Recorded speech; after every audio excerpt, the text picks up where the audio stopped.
Hello and welcome to another episode of Comics Let's Talk. I'm your host, Kevin Given, and today we're going to look at the history of politics in comic books. It's an election year, so I figured it was about time that we did a quick look.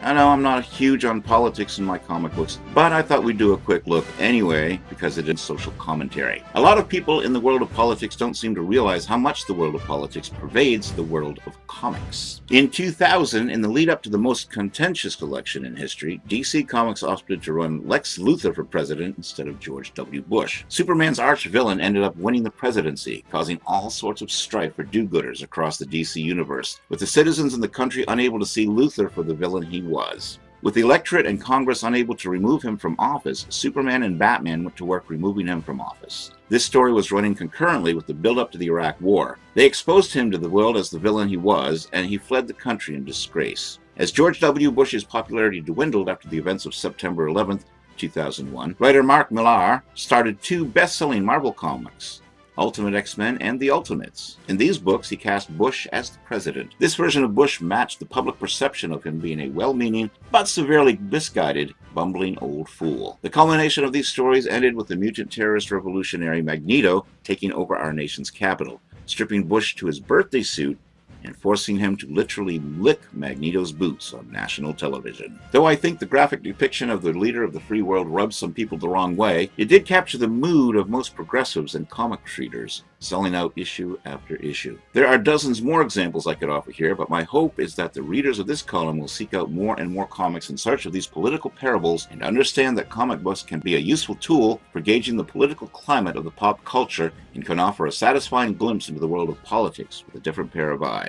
Let's look at the newsrama Politics and Comic Books, Should the Two Mix? By Benjamin Oing-Pan Keene. A more even-minded view of the presidential candidates came from Antarctic Press's McCain, the comic book, and Obama, the comic book, and Fantagraphics' American Presidents, along with the new ones that hit stores nationwide last week. There have been a number of other biographical comic books based on this year's candidates, such as IDW's Presidential Material, Barack Obama, and John McCain, and the Blue Water Productions' Female Force features Hillary Clinton and also Sarah Palin and other female politicians. Darren G. Davis, president of Blue Water, thinks that the same could be said for television back in the day. Now, you can't turn on the television without finding something with politics, he said. These mediums, television and comics, are used as a tool to reach the masses. I think it's important that we use these in a non-biased way to teach people. My main objective with this is for people to understand that there are two sides to each person. With the Hillary Clinton comic, we picked a writer who did not respect her, but after doing all the research, his vote would not change, but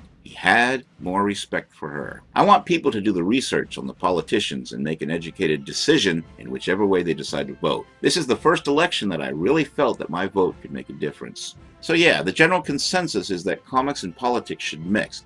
But does it also lead to complicated issues? Yes. Bias, propaganda, estrangement of a particular group of readers who disagree, Neil Bailey, writer of Female Force Hillary Clinton, said. But overall, as with most any endeavor, to avoid any potential use of any media for fear of what it should or should not be is the way of prescriptive failure. If words and pictures mixing, an absurd concept once, were not practically applied in a strange new way, we wouldn't have comics.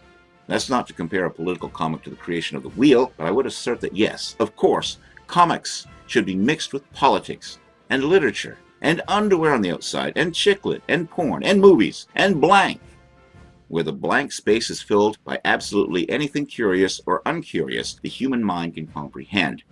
Art by its very nature is expansive, while censorship by its very nature inhibits understanding and progress. That said, he is of the opinion that comics should be escapist literature. When it's a political examination, it should be a political examination. When it's a dude collecting small, strange animals to fight poke battles, it should be just that. I will concede that comics primarily succeed as escapist literature. But then, if they were purely escapist literature, and nothing else, many of the monumental works for the medium would never have come to pass.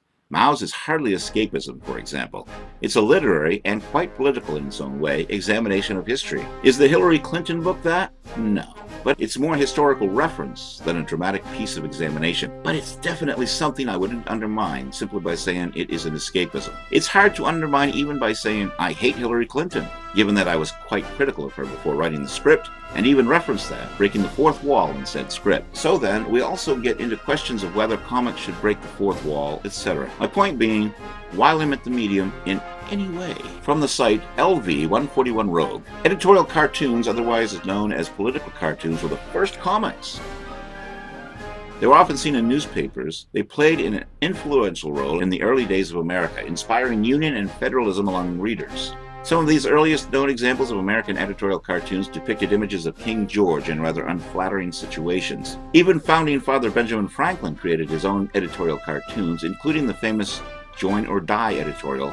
The first popular comic in America was The Adventures of Mr. Obadiah Oldbuck, translated from the Swiss comic Les Amours de Mr. Vieux-Bois by Rodolphe Toffer in 1827. It is full of misadventures as Mr. Obadiah Oldbuck tries to win his love. Comics in this era consisted of folk tales, satire, and sometimes crude humor. They were written for the working man, and like the oral tradition of the time, often made jokes about the hardship of life, which probably explains why Mr. Obadiah Oldbuck tries to kill himself after every failure. Yellow Kid first appeared in 1895 as part of Hogan's Alley, used as a very successful tactic to sell more papers. Yellow Kid, created by Richard Outcault, hung out with a ragtag group of kids in the slums of New York and eventually was used in advertisements. Mary Wood of the University of Virginia suggests Outcault managed to mock all classes in his comic, offering a safe environment to laugh at American foibles, while still excluding African Americans from the joke. Americans embraced the Yellow Kid during a time when commerce became central to the American way. The comic grew popular on the pages of two of the leading newspapers and even influenced other clean newspaper editor to name the paper's explicit reporting of New York City urban life Yellow Kid journalism. Now it's called pretty much just yellow journalism, further demonstrating upper-class anxiety over the vulgarization of newspapers and entertainment. In fact, many Americans across the country read or knew about the Yellow Kid, although yellow journalism may have been especially popular with the working class or anyone who identified with the little guy whom it so often claimed to champion.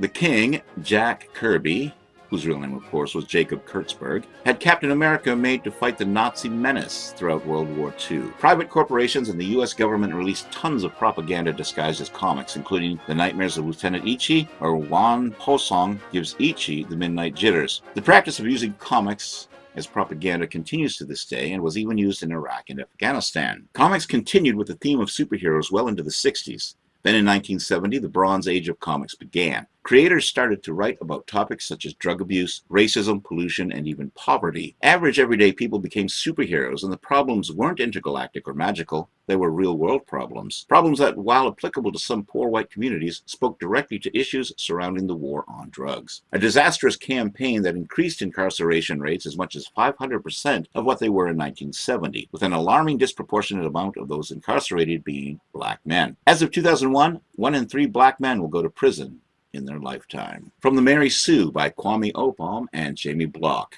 V for Vendetta is the ultimate battle between the two extremes of government control, fascism and anarchy. The protagonist, known only as V, is a verdant vigilante with a vengeful veracity who vehemently tries to assassinate the top political officials of the dystopian British regime. He also plots to blow up Parliament, following in the footsteps of Guy Fawkes. The message of bombastic revolution has resonated with a modern audience, and V for Vendetta lore has become a trademark of several political movements. Guy Fawkes masks, V's trademark, were worn in a protest against the Church of Scientology by Project Chronology. Then in a protest last year of the Parliament's expenses, the protesters dressed up in full V gear and even set off a barrel of gunpowder outside the Parliament building. The X-Men have for a long time been said to allegorize the tensions and struggles involved with race relations and civil rights. More than just a ragtag group of superheroes, each embodies the difficulties anyone labeled as different can face, even in the extreme, and no storytelling since their inception captures that as definitively as God Loves, Man Kills, written by Chris Claremont, the same man responsible for the Dark Phoenix saga. This powerhouse involves one minister,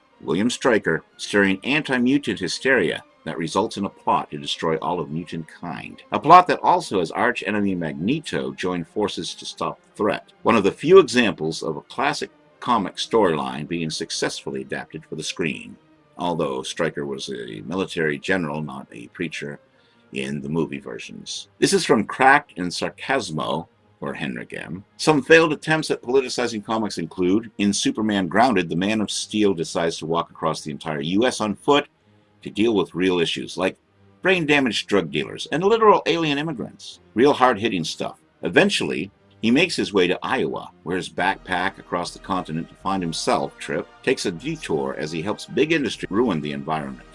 No, seriously, it all starts when Superman is contacted by Lois Lane, who for this story arc has apparently taken a part-time job as a stripper and started smuggling cantaloupes in a Laura Croft shirt. Okay, comics have done some weird things in their day, and that, I do believe, is one of the weirdest. Although I could probably find a lot more weird stuff. But anyway, after carefully thinking about it for like half a panel, Superman decides that it's a fair trade if the surrounding area becomes a chemical wasteland in a decade, as long as the factory will still be able to employ and murder its workers at some later unspecified date. Because again, this is the same factory he just saved the workers from burning to death inside of about 10 minutes ago. Okay, Captain America is pretty much the only major superhero who's allowed to be political because, well, he was created as propaganda in the first place. He does Captain America stuff. He punches Hitler in the face. He gets his shield from Franklin Roosevelt. He shakes hands with Bill Clinton. He watches Richard Nixon commit suicide in front of him after being outed as a supervillain. Wait, what?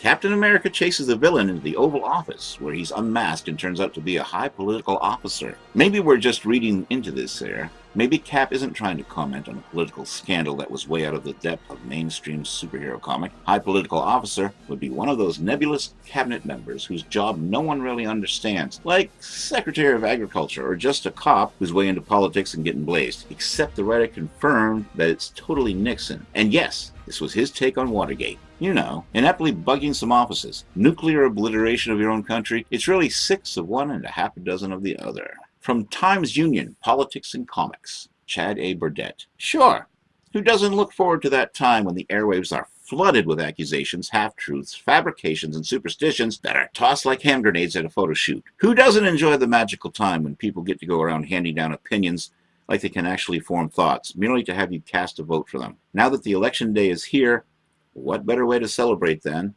with a look at politics and comics? The use of politics in comics can be a touchy subject because it is often heavily skewed to the writer's own personal beliefs and the fact that politics can be interpreted in many different ways. But is it a subject that should be off limits? Superman in World War II. The world of comics has matured by leaps and bounds as the medium becomes a larger part of the mainstream culture. In the beginning, comics and the cartoons produced from them were a way to encourage patriotism and support. Superman's early days were spent fighting Japanese saboteurs and promoting the purchase of war bonds during World War II. Starting with the first appearance, the same can be said for Captain America, whose first comic showed him punching out Hitler while fighting a group of Nazi soldiers. These days, the use of political themes in comics is more sophisticated than the past and not as black and white. These days, the focus shifted from propaganda to more social issue-driven commentaries.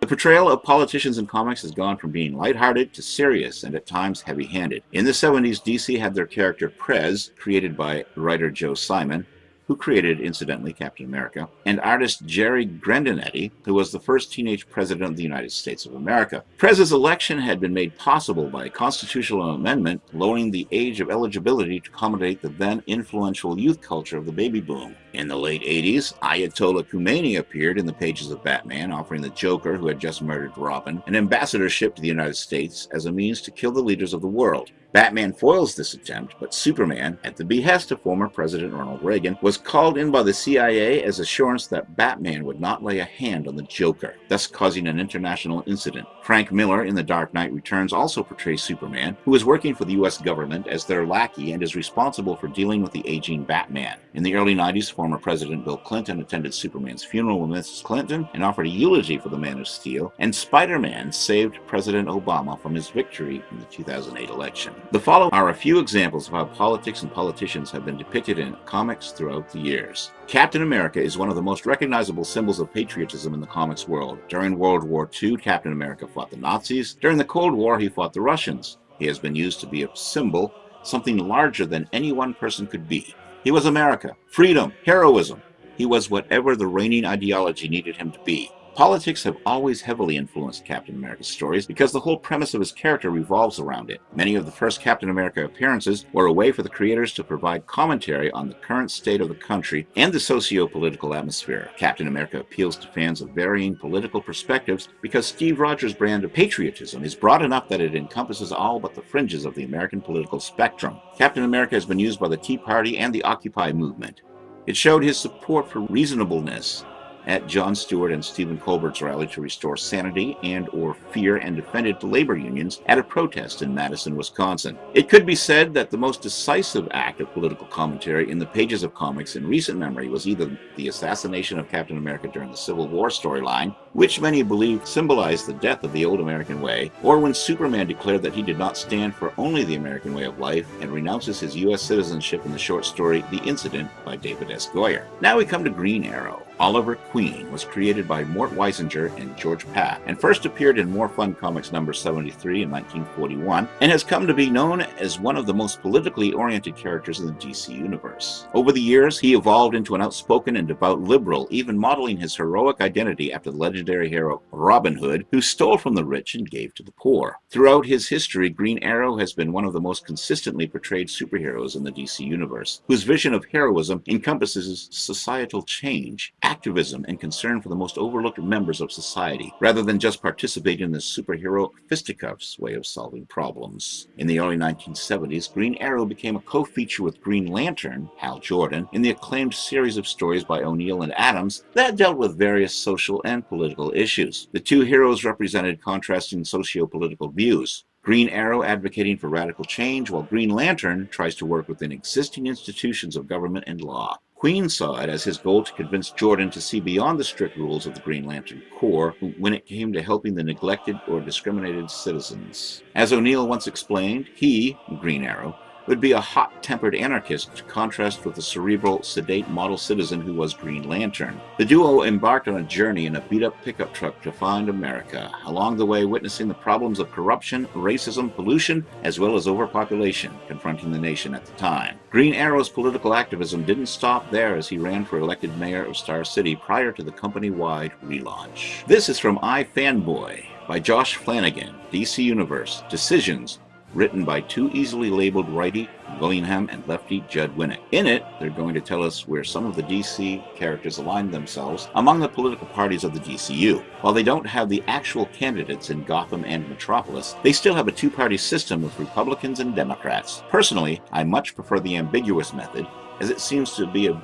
bit like filling in the answer no one was begging to hear, and colors what the characters do, depending on your particular point of view. Now we know that Wildcat is a Republican and Blue Beetle is a Democrat, and they either have to deal with it going forward or ignore it, because suddenly the characters aren't as universal anymore. The big reveal in this week's upcoming final issue is supposedly going to tell us where Superman falls on the red-blue diagram. My guess is that it'll be a cop-out, and he'll say we're all special or something like that. It just feels too specific to lay on those characters after the fact. So Lois Lane is a Republican, and where did that come from? All of this leads to us, the readers. Where do you stand? I'm not asking who you're voting for, but rather, what would you do if your favorite characters took a side that differed from your own? What if you found out that one of your favorite writers has an absolutely opposite worldview than you? Believe me, I found that out through the years about a lot of my favorites. So if you just take it and live with it, I mean, people aren't but entitled to their own views. I'm entitled to mine, you're entitled to yours. And my favorite writers have different views. Robert Heinlein was a liberal, and then later on in life, he kind of switched to conservative. I still like all his work, even his early works and his later works. His views on politics don't affect my liking of what he's written. And the same goes for any other author out there, comic books or novels or movie screenwriters or anything. So, yeah, I mean, live with it and don't take politics so seriously, I guess. But anyway, could you still get excited for their work? Would you wait in line for them to sign the cover of your comics? I'll tell you this, I'm still buying Fables, and I've read every Ender book ever to see print. It's sad that we've come to a point where these are the kinds of questions we have to ask. I'd say it was a modern problem, but I guess the Civil War proves that division among the nation has always been here. However, one of the nicest things about my time on this site and with the community is that I've learned a lot about how to get along with other people who feel differently than I do. It's starting to occur to me that the really amazing thing about comics is their ability not to divide, but rather to give us common ground. If you've been around iFanboy for a while, you know we have a no politics rule. The reason for that is that here is perhaps the one place in all our lives where we can ignore the stressful divisiveness, at least about politics, not so much Alan Moore, that invades the rest of our lives. You want to argue here, go at it, but it has to be about comics, and it has to be friendly. I know it's hard. Hell, getting me to shut up about politics is no mean feat, but it works. It doesn't mean that we're apathetic, we're not mindful of the world, but this isn't the world. This is just comics. The September 2008 issue of Erik Larsen's Savage Dragon featured an alternate cover where the hero stood beside Obama declaring, "I'm Savage Dragon and I endorse Barack Obama for President of the United States." But the big name company-owned characters? That would be way too risky. Of course, decisions didn't go so far as to use real-life politicians. Instead, the fictional universe that had once elected Lex Luthor to the Oval Office, and it didn't go well, surprisingly, was chosen between Davis Brewster and Martin Suarez on the Democratic side, and Catherine McClellan and Bob Ridgway for the Republicans. Of the top-level DC characters, the Republicans came out on top, scoring 2 separate Green Lanterns, as well as Lois Lane and Wonder Woman. The Democrats, meanwhile, got the support of Batman and Green Arrow. The Flash and Superman went undeclared throughout the entire series. The Speedster because of a joke that went viral, leaving him responsible for PR cleanup instead of sharing his opinion. While the Man of Steel purposefully kept his decisions to himself, leading to a climactic speech where he explained his thinking. "It would be unconscionable for me to share my endorsement with you," he explained. "Whoever is elected to the highest office in the land should not think that they will not have our full support, that our allegiances are stronger with a defeated candidate. We don't take sides. The battles we fight are larger than those on the political spectrum. It would pain me to think the president would believe that he or she couldn't count on us, turn to us, or rely on us." It's a meta moment, with Superman explaining another, less cynical, reason why politicizing superheroes might not be a good decision. While there's a certain fun to creating a personal canon where Wonder Woman joins Beyonce in supporting Hillary Clinton as a fellow female warrior, superheroes really should be for everyone, regardless of whom they choose to vote for. Sure, Superman personally might not want to vote for a politician who lies or makes hateful remarks, but it only makes sense that he wouldn't speak out against him publicly, especially as he wrestles with the idea that the country he loves has chosen a leader he can't stand. And sure, I'm talking about Lex Luthor here. Really. Definitely. And that, my fellow comic book readers, was our look at the world of politics in the pages of comic books. I hope you enjoyed the show. Next week we'll have a different topic. Being October, it will be a Halloween theme to be sure. I just haven't figured it out. Until next week, this is Kevin Given saying so long. Keep reading those comics.